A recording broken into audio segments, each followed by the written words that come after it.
Welcome to Work Mom Says. Don't be an idiot. And now, here's your host, Work Mom.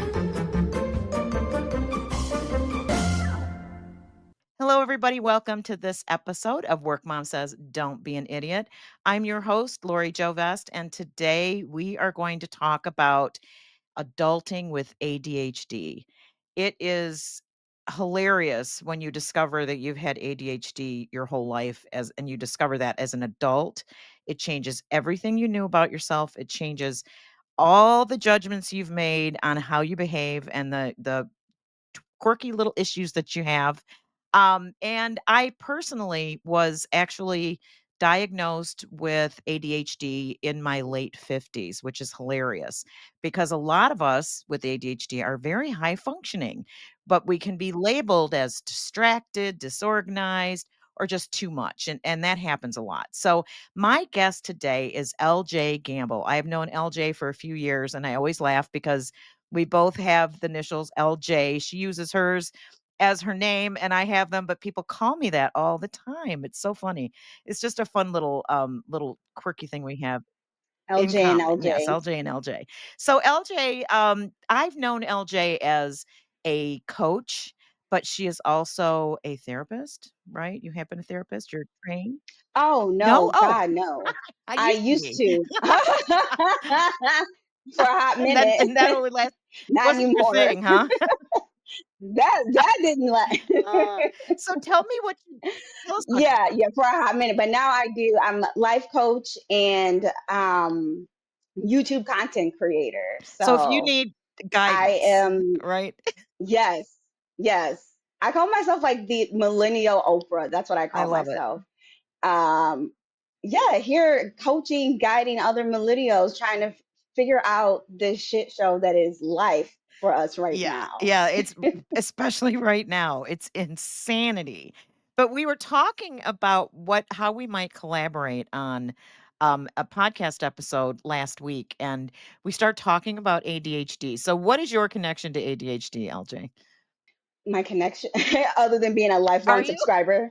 Are you? um So you're I wish I knew lifelong, but when were you diagnosed? so I was first diagnosed when I was about 9 years old, and then for this happens for a lot of people is we're told that we grew out of it. So I would say I was only treated for ADHD for maybe a couple of years, and then it was thought that I grew Yeah. out of it. And so I spent the rest of my life still with the symptoms of ADHD, the distractibility, being having difficulty with focusing, impulsivity, and being so what's the word? I hate to say chaotic, but like that restlessness that you get when you have Yeah. ADHD. And so because we thought I had grew out of it, I thought those were just personality flaws, like just these personality traits I had that I just needed to figure out a way to fix them and fix myself. Not realizing like so many people, like, holy shit, this was ADHD this whole time. Yeah.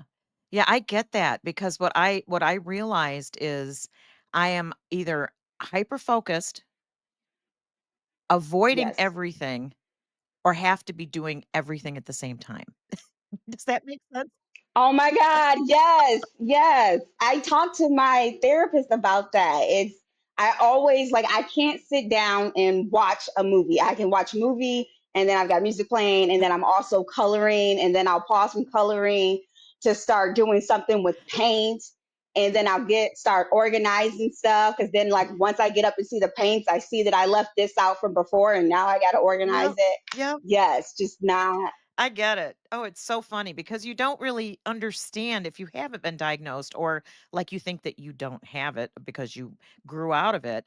I Hmm. mean, the way it can show up is in ways that make you feel like you're nuts or you're just It not makes you feel organized. I mean, defective.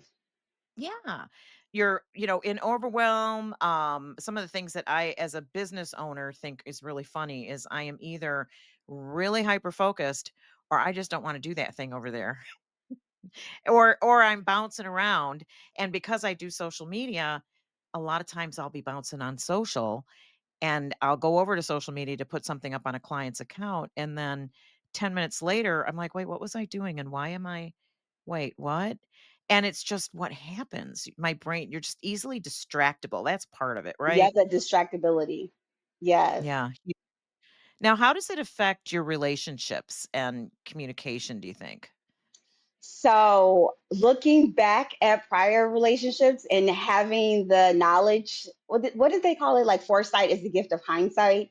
So, looking back at past Yep. relationships, I can see how, like my behavior in the relationships, because when you ADHD, it's also really common to have that rejection dysphoria. Oh, yeah, And that's huge. so being in a relationship and just thinking that like I'm over emotional, or again, you go back to there's something wrong with me, I'm defective. Like, Mhm. why am I not able to just be normal? Yep.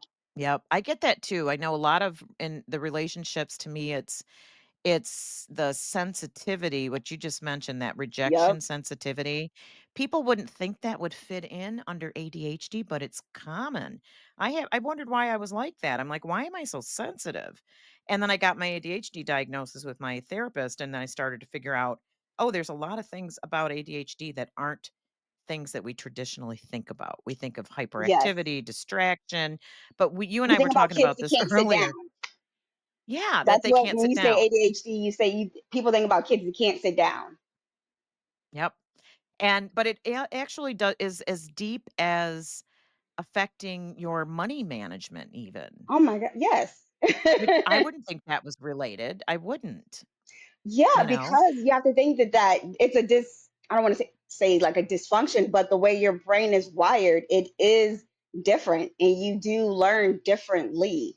And so with Mhm. money management as well, with having those distortions that you have with ADHD, yes, it impact that impulsivity, Mhm. or Oh, being huge. hyper focused Huge. on something and then you spend tons of money on it, this whatever this new hobby was, or this new shiny thing that you need to have, and Yep. you're going to dedicate yourself to it, and you spend the Yep. money on it and then you lose interest in like 2 weeks. Yes, Yep. yeah, like that's it. And it's so unfortunate because then we say to ourselves like, I'm bad with money, Yeah. which Yeah, I say that again all we the take that time. on as a personality trait. Like, no, you're not bad Yeah. with money. Your brain just unfortunately wasn't wired to understand it the best. And it's not a personality trait, it's a skill. And if it's a skill, that Yeah. means you can learn it, you can master it, you can, it's like a muscle. Right, right. And I have found that for some of us with ADHD, for me anyway, it seems like building healthy habits, creating rituals, which are things that they tell us to do to be healthy, high functioning humans, are exceedingly difficult, right? Yes.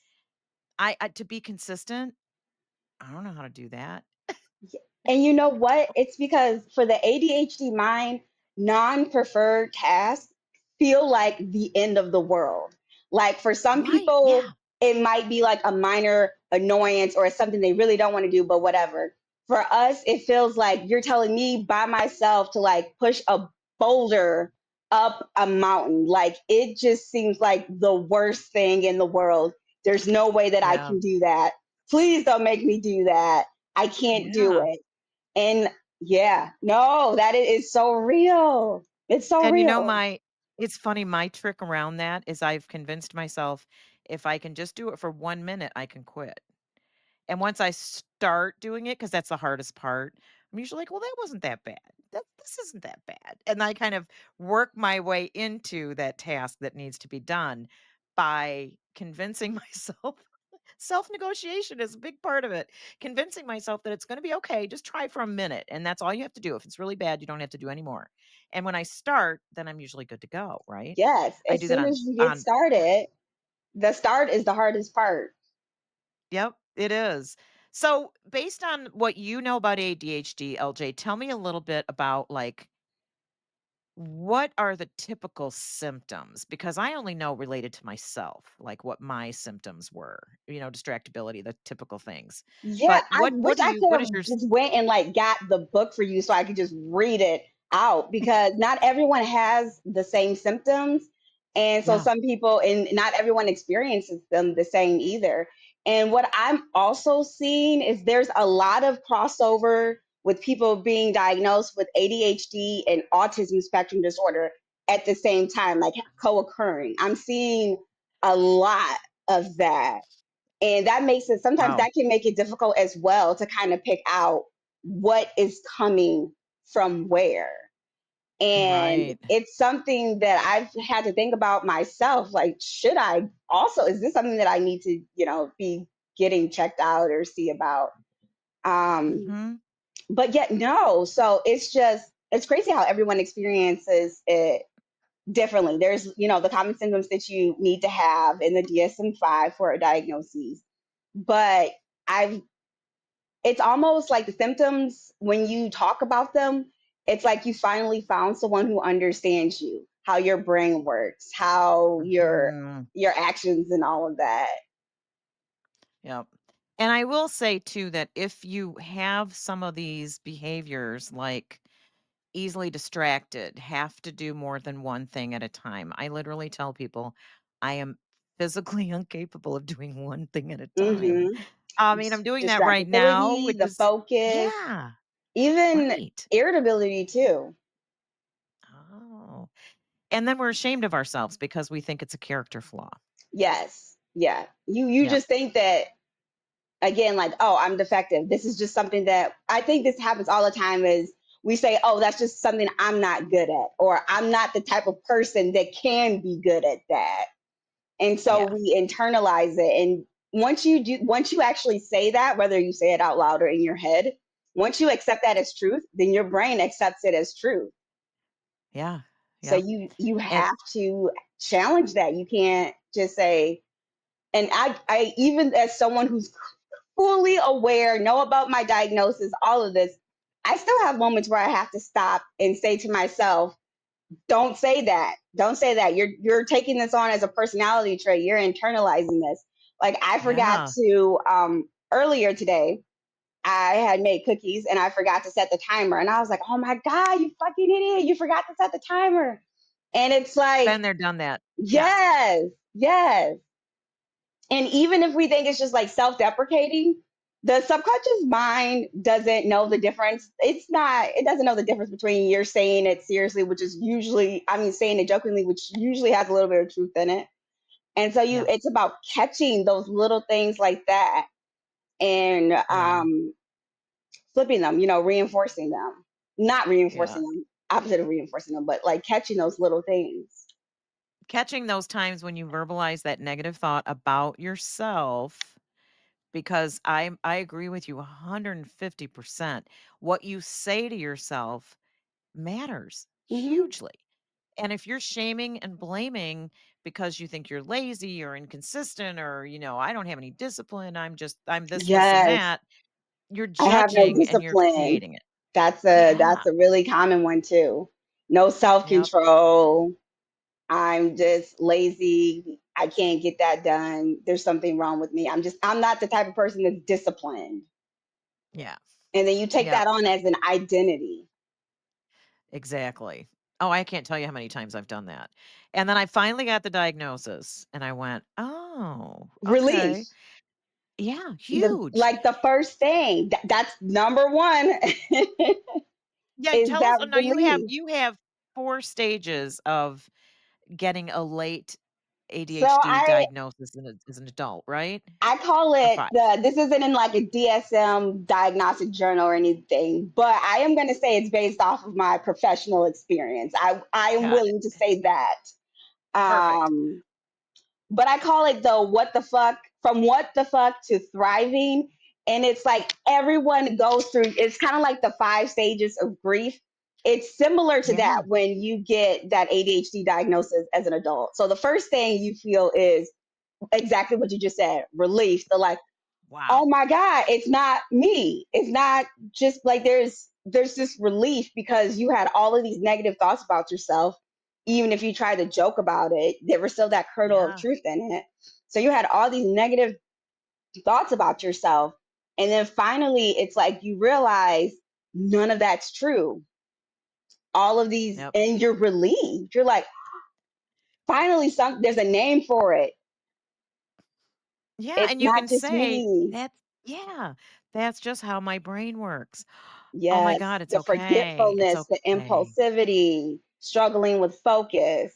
You start to, or thinking that you're lazy, you're like, oh my God, you look back and you can see like throughout your life how many times you actually did say to yourself or situations where you had those kind of thoughts. And Yeah. when you get that diagnosis, like the first thing you feel is relief because it's like you no longer have to carry that weight anymore. That weight that you had of how you thought about yourself, how you spoke Yep. to yourself. Like once you get that diagnosis, once it's you know that there's a name for it and then there's treatment options, it's like, oh, it's like a weight lifts off your chest because you don't have to carry Yes. that weight anymore. You don't. Yeah, it feels good. It feels so much better right away, but then what happens? Then there's that second step, regret. And Oh, yes, because so even though you are like, oh my God, yes, I know what this is. Great. You when you do look back at the points in your life where you can see where things were like really bad, you have that regret because you know mhm. you're never going to get those moments back. You're never going to get those Yep. relationships back. You depending on how bad it was, you're never going to get that job back. Right, absolutely. And so you have Yeah. this regret because you know that there were lost opportunities. There was time lost. There may have been Mhm. relationships lost, missed opportunities, and struggles that you endured. Like that actually really happened. And so you Yes. have that regret of it all and you just look back. And a lot of times people blame themselves like why didn't I notice sooner? Why didn't I get a diagnosis sooner? Yeah. And we blame ourselves, finding a way to blame ourselves for it when it's not. But yeah, you have that regret. Regret. And then what? What's next? So then you get kind of pissed the fuck off. Yes. So after that regret, because you spend that time wishing that you had a different path and a different life, and now you feel like you're late to the game, and this shit is not fair because I Yep. didn't oversleep and wake and be late to the game. Like, no, I got in the car and the car took me to the wrong place. Like that's what your ADHD brain did, and it Yep. feels so unfair, and you get pissed off and you get angry, Yep. and Oh my god, especially so true. yes. And then you start thinking about how many times, like for myself, again, I was diagnosed at 9, but only a couple of years. So I still was in school for a long ass time. How did nobody pick up on this, especially a child that had the diagnosis before? How was that not picked up on? And so you get Yes. angry. Yeah, yeah, Yes, it's funny, I have to drop in here and add something. I You mentioned being 9 years old, and one of my best indicators to me that I was ADHD as a child is when the therapist asked me, like, "Were you punished as a child a lot? Were you, told to behave more than other kids? Were you constantly getting in trouble for talking?" yes, And there is a story in my family of my 4th grade teacher calling my mother to school for a council meeting for a meeting to tell her that I needed to stop bringing my Barbie dolls to school because while I would play with my Barbie doll on my desk, behind the person in front of me, thinking he couldn't see, and reality was he kept trying to catch me not knowing the answer, and I'd know the answer. But he told my mother, "Lori may be able to learn while she plays with her Barbie dolls, but I can't teach while she plays with her Barbie oh dolls." my God. And Shitty it's a teacher. family story. Shitty It's Oh, teacher. he was good though. He I'm didn't, well, they sure didn't get H he this was maybe. back in the Oh, 70s. I have to remember. I'm sorry. Yeah, this was a lot. But no, This was what a you long time said, ago. getting Yeah. in trouble a lot in school. That Yeah. A that was lot. me getting in trouble a lot in school. And I think we had said this earlier about when, especially when you're high functioning, that's when it really gets missed. And so I know, like growing up, like in elementary school, I always would get the material like 2, 3 weeks ahead in advance because I Oh, would just get the nice. work done. But Yeah. then at a certain point, they'd be like, well, we can't just keep giving you new material because you're going to run out. So then I would just be in the classroom. What am I? Of course, I'm going to be distracted and have a hard time focusing, right? And want to talk. Yes, and get into trouble. But I think a lot of it was because I was so high functioning. I was always a straight A student. There was Yep. never, I guess, like suspicion or, like, oh, maybe she needs help with something. Because Yeah. when you're high functioning, that's exactly what it is. You're high performing as well. Right. And I think a lot of people with ADHD are high performers. We are high Oh my God, performers and we yes. make our way around it. We build up, crutches and support for ourselves. And but I do think because of that, because of the struggle that it takes to be that high performing with the ADHD traits, there's a lot of anxiety, right? Yes. There's That's common. so much ADHD, anxiety, and depression is like you know how they have the triple dipper at Chili's? That's what that is. Yeah. The 80, and we can throw autism spectrum disorder in there as well for dessert. But It's like that's soup. the ADHD, depression, anxiety is like the triple dipper at Chili's. Like it all comes together on a platter. You get salsa, you get ranch, you get buffalo sauce. Like it's all one package. And you got it all. You Yes. got it all if you got And ADHD. yes. But yeah, no, you're So right. it's crazy. So, but let's talk about like what does it look like to get help? I personally was, there's a ton of different things you can do. I always use a lot of digital tools. I use a lot of accountability groups and accountability pals. You and I were talking last week about being accountability buddies in videos on YouTube so that we're sure that we do it. It's like Yes. if I'm doing it because you're expecting me to do it, it's a lot easier for me to do it than if I'm just doing it for myself, right? Yes. So So I'm gonna be huge. honest, and this sometimes people love it, sometimes people hate it.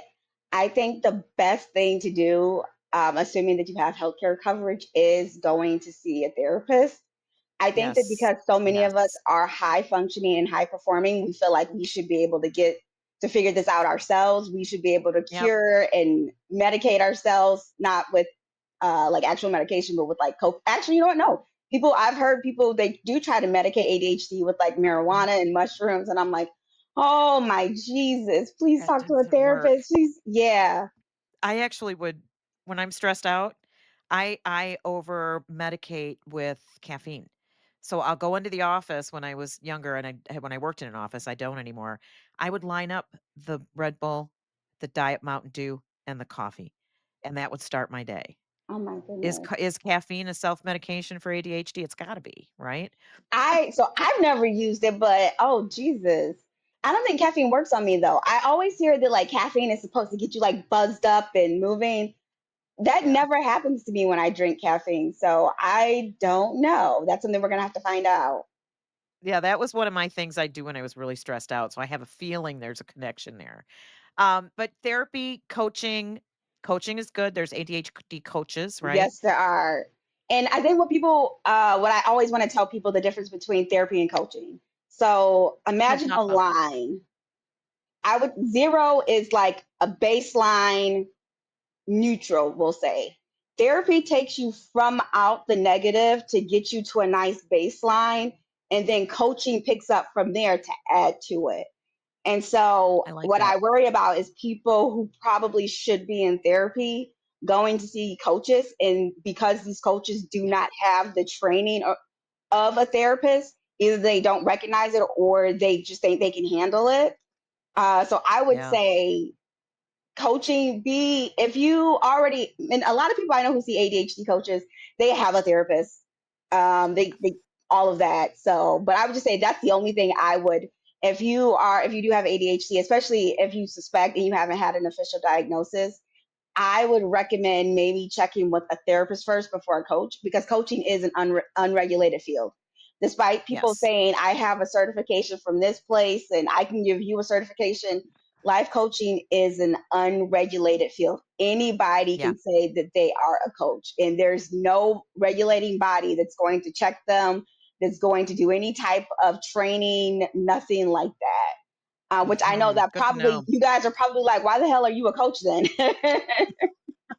Because you know your lane and you were 'Cause a therapist, right? yeah, so I actually have the training and the experience and the knowledge, but what Right. I found was that I liked coaching because with therapy, it's treating the mental illness.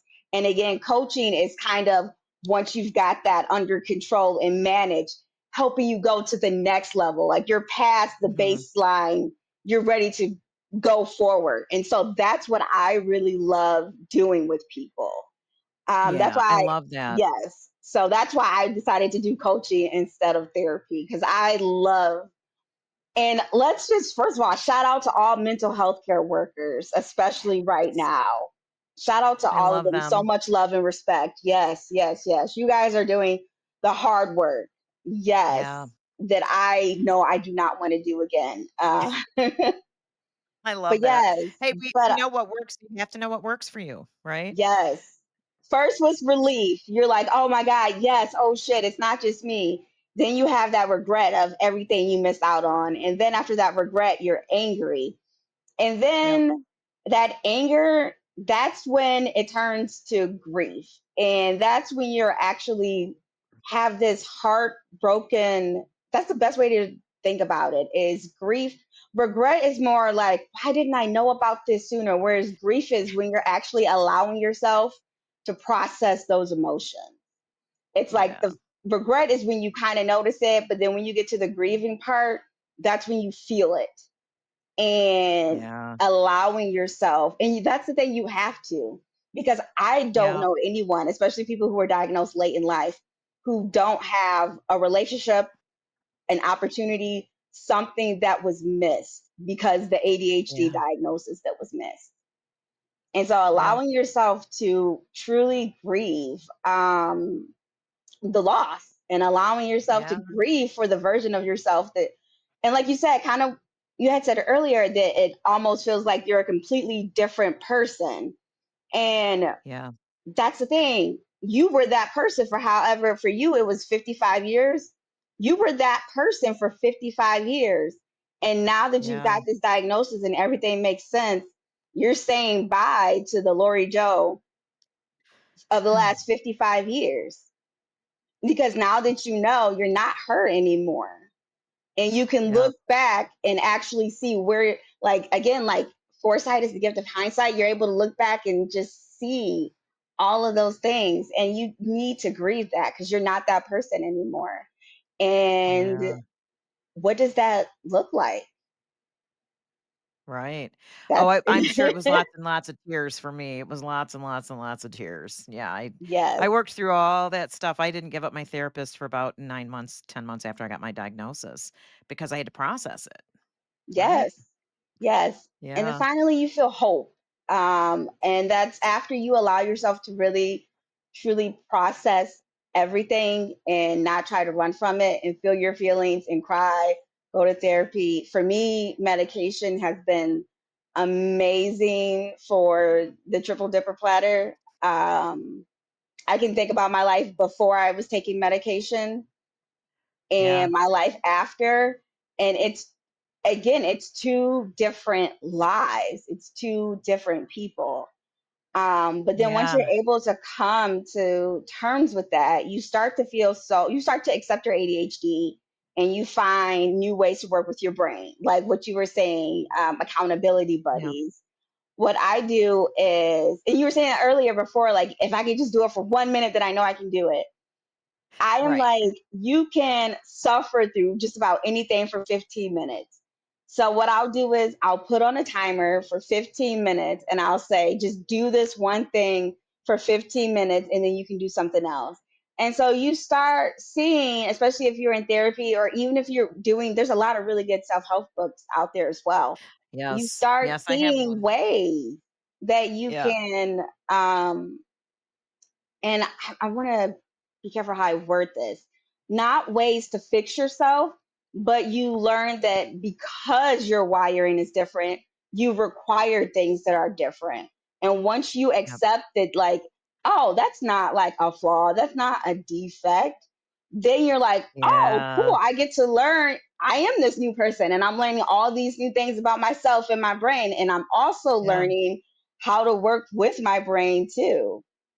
And so Instead you of start to feel against it. hopeful. Yes. Yeah. Huge, huge hope.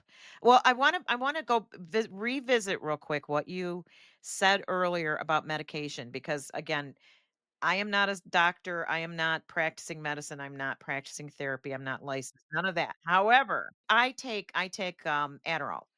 Oh, And me what I too. noticed, yeah, what I noticed is that when I'm not on Adderall, I could draw a picture of myself and there are 11 billion arrows coming at my head. All the different possible things I could be thinking about, doing, worrying about, concern. It's like arrows coming at me. And then I take my Adderall and I give it a half hour and, oh, there's only 3 or 4 arrows. And Yes. I can control which one I grab and take a hold of instead of always feeling like overwhelmed by thoughts and ideas and worries and concerns like to where it's just a mush. Sometimes I would get to where I felt like my brain is just mush right now because there's so much going on. And when I Mhm. take my Adderall, it's like the angels sing and the the choir sings and the lights shine and oh my gosh, I have clarity. Do you feel that way? Yes, the Adderall, there's a clear difference between me when I remember if, and I usually do remember to take it in the morning, but there is a clear difference in my ability to focus, stay on track when I take my Adderall and when I don't. And what I also notice is that when I was originally only dealing with the depression and anxiety, when we started treating the ADHD, the depression and anxiety symptoms declined significantly. Nice. Really And nice. That's yes, amazing. and like that, and I could say like if I had to pick which one is the one that I feel like made my life the hardest, which one exacerbated the other ones, I would say it was the ADHD. And getting that under Yeah. control helped get everything else under control. It does. Yeah, it really does. It really does. I think it helps you with your sensitivity. I think it Oh helps you yes. with anxiety. I mean, I literally have less anxiety now than I've ever had. Which I lived with a kind of a low hum of anxiety. And I don't have that anymore now that I'm medicated and I can accept myself and how I think Mhm. and not be so judgy. It's just easier. Everything is easier. So let's talk about if you are undiagnosed, if you think you might be undiagnosed ADHD, or even if you never gave it a thought, what red flags should people look for? I'll start Oh, with, no, not red flags. Don't yeah. call them red flags. What would you call them? What would I call them? So we're talking about what should you look for if you think you might have ADHD. Yeah, And yeah, first of all, if you're thinking you have ADHD, you probably have already looked up several books and know yeah, what the symptoms are. And probably. you're like, yup, you're making the connection. Yep. Which is, but I think what is kind of a, not to not answer the question, but I think what's a bigger concern is that why there are so many people that are undiagnosed. And because of that lack of Um, healthcare coverage, I feel like that piece is even more important. That's why yeah, we have huge. so many people who don't have an official diagnosis and aren't able to get help because of the Yep. lack of healthcare and mental health care. Because the And test is really expensive, right? The test mhm, for it? I mean, I didn't get a formal test. Did you get a formal test? I did, yes. Yeah. I have a psychologist, I have a psychiatrist I see, and he said, "We could put you through, this test, and it's like It's like, $1,200," which again, how many of us yeah, have it's that? several hours. And he said, "But knowing you like I know you, and you're seeing someone who is a therapist who is specialized in ADHD because there are therapists who specialize, which I think is really good recommendation." Yes. He said, "I'm very confident you have it." And I was like, "Great." And so he's prescribed the Adderall because you do need a doctor to prescribe the Yes. Adderall that you need if it's something that you Yeah, wanna it can't be try. like a counselor or like an MSW or nothing. You need somebody with a medical Yeah. degree. Yeah, And and even then, again, I would say a specialist, right? Somebody who yes, you knows know about what? it. Because honestly, my primary care physician refused to prescribe Adderall and made me go to a psychiatrist. So yeah. Yeah. Yeah, smart, really smart. So I think if you think you have it, if you can afford therapy, that's the place to go. if you can't afford therapy, I wish I could think of there all the books that would be good. there are some great books and great podcasts too. I spent some time listening to some podcasts, was amazingly helpful. You're gonna Um, laugh, but the ADHD for Dummies book is fantastic. I love it. Fantastic.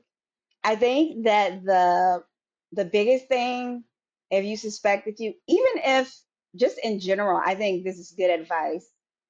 Don't be hard on yourself. Don't take Yeah. on, say these negative things to yourself and take on these negative labels as if it's not an identity, regardless of Yeah. whether or not you're able to get an ADHD diagnosis. Because I'm pretty confident saying you're not, the problem is not that you're lazy. The problem is Yeah. not that you're defective or there's something wrong with you or you're broken. The problem is Right. probably, and I hate to even call it a problem, because I don't want to Exactly. say that our brains being different is it's a problem for everybody else. Well, yeah, I get that. Well, and it also there's some strength there too, I think. Oh There's my, some positives to it, who we are, yes, right? Who we I are as told, people. I just put this. I was just messaging about this that like when there's a long weekend off, like how we just had Black Friday and Thanksgiving, I will get Mm. like 20 projects done in 15-minute increments. It Oh is my gosh. insane. That is the ADHD brain right there. Like 20 different projects will get done over the course of I spent 15 minutes cleaning up this, and then I spent 15 minutes organizing this, and then spent 15 minutes doing that. But just know that I'm going to get like 4 weeks worth of work done in those little In 3 days. 15-minute increments. Yes, in 3 days, in 15 I minute love it. increments, I'm going to get 4 weeks worth of stuff done. I Who else love can it. do that? I love Only it. we can do that. Exactly, exactly. So it can be a superpower. And I would suggest if you're not sure or you're in between health plans, which I know a lot of us are, to look at the ADHD workbooks, listen to the podcasts. If you can get to a therapist, right? Oh, there's a site, Attitude. I believe it's what it's called, ADD Attitude. I used to be on there a Ah, lot. They have articles, they have free yes, webinars. If you sign up for their webinar and you can't attend, they'll send you the recording for free. They've got books, they've got manuals. I've actually bought 3 of them. this is the site. Wow. It's called Attitude. It's ADDITUDEMAG.com. There's parenting, adults, there's a directory for professionals, there's symptom checkers, symptom tools, ADHD 101. Oh, what a gold mine. That's a wonderful resource. That is, yes, please, please, please. And again, free webinars on, they talk about the impact of music on the ADHD brain, just all Huge. kinds of niche things that you're like, oh my, like they'll have a webinar and I'll be like, how did they know I was going through that? How did they know I was thinking that way? Like it's an amazing resource. Yeah. And if you see a webinar, even if you can't attend, sign up for it and they send you the replay. They'll email it to you. Positivepsychology.com has been a good resource as well. And then, I mean, the podcasts are amazing too. There's so much out there. I haven't had a chance to get into podcasts. I think I'm like so behind. I feel like everyone has one. If you go out and just put ADHD in your favorite podcast platform, you'll see a ton of them. Take a listen to 3 or 4 of them and find one that works for you, and it'll help you feel normal. And I don't mean normal is a good thing, because sometimes it's not, but it'll help you feel. To me, I always felt so weird, like I was just weird. I do things differently and I'm odd and unique, and, of course, I made that not necessarily a good thing, right? But in Mhm. reality, if you are on the ADHD spectrum, I could call it, it's okay. It's totally okay. If you are someone who thinks you have adult ADHD, it is common and it is manageable, and you can get answers, and I think we've given you a ton of different resources, right? Yes. And don't ignore the patterns that trip you up. Get curious. If something resonates with you and you think you should, go get some therapy or some medication, keep going in that direction and see what happens. Because even small changes can make a huge difference in how you function, right? Yes. And Huge, huge. again, you're gonna judge me for this, but if you, let's say you can't even find a therapist that's like sliding scale. Honestly, the ADHD for dummies and the CBT, that's cognitive behavioral therapy for dummies, those Yep. are incredible. First of all, shout out to the whole For Dummies cast, whoever those, all of their books are amazing. I own no less than 60 of them. That's not an exaggeration. That's probably an underestimation. But the CBT one, cognitive behavior therapy, it tells you about so with ADHD, you have those executive functioning skills that are, I don't, I guess, I don't want to say impaired, but what it does is it helps you with those thoughts that you have and being able to recognize them, stop them in their tracks, and reverse them. And so again, like I know that there are so many people who don't have healthcare coverage, who this isn't even something they would be able to afford. If you are high functioning, high performing, there are a lot of really good books out there that you can get and kind of band-aid yourself up for it. That would be great. So, okay, LJ, where can people reach you and see what you're up to and follow your work? Well, I do have my Facebook business page, LJ the Coach. I don't spend a ton of time on there. I would rather you check out the YouTube channel because that's where you're Yes. going to get the real value. You're going to get my coaching videos for free. And not just ADHD, but again, that triple dipper platter, ADHD, anxiety, depression. I also talk about overcoming childhood trauma and complex Mm, PTSD. That's something that's really important to me. So I talk yeah. about that as well. And I'm very eclectic. I do tarot. I read astrology. I'm ADHD. That's why you're watching this. Is because we're so fucking eclectic and we do like 13 different things that seem contradictory, but we make that Yep. shit. We blend it in a pot and we make it work. So yes, That's right. if you're, I think you know if you're my people, definitely. It's called the Yeah. Empowered as Fuck channel. There's I love it. somebody else stole that name. It's a guy. Clearly, it's a white guy. Um, So if you put in empowered as fuck and you don't see a black woman, clearly that's that's right. not me. Also try LJ the Okay. Coach, and then check me out on Threads too, LJ the Coach.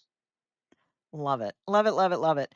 Okay, thank you so much for joining me, LJ. I really, really appreciated you sharing all your thoughts. And I think we could probably go on for an hour and a half at Oh least my god. because there's so much to talk about. So I really appreciate you for being here with us and sharing your things. And we will have you back for sure. I think we should do a CPTSD episode. I really do. There's so many of us that suffer. But in the meantime, if you are watching this on YouTube, please do me a favor, subscribe to the channel, like the video. And if you know someone who has been talking about maybe their ADHD and they're looking for resources, turn them on to this episode, send it to them. It could be helpful to them figuring out what path they want to go on to work better with their brain's wiring, because that's really what we're talking about. We're not talking about diagnosing yourself with a disorder that, oh, it's going to change your life forever because you won't have that disorder anymore. We're just talking about the things that you can do to work better with your current wiring, not work against it, but work with it. And that's what's really going to help you be successful. And more than that, happy, because that's part of what I think we should all have, some of that joy and peace and, happiness that is part of being human. So, yep, that's it.